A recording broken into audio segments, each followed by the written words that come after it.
So one day I woke up, rent was due, lint in my pocket, $12 to my name, and it was a Friday. And I just got fired from my job. And I remember thinking, oh, what am I gonna do now?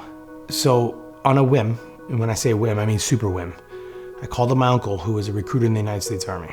Said, let's put me in the Army today. He goes, what? I'm like, yeah, I'm gonna join the Army today. Like, that's how fast my decision was. I just knew I had to do it.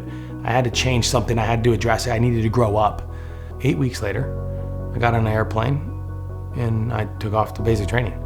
It was like my worst nightmare because I had to listen to every rule applied and put down. You are light green or dark green.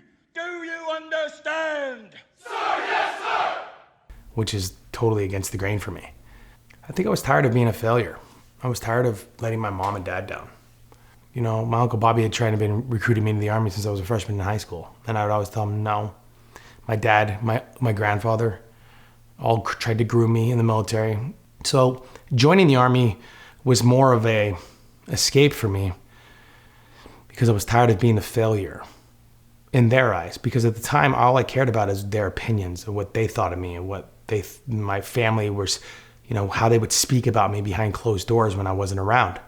So I joined the Army to give it back to them, kind of like, yeah, see, he's doing something with his life.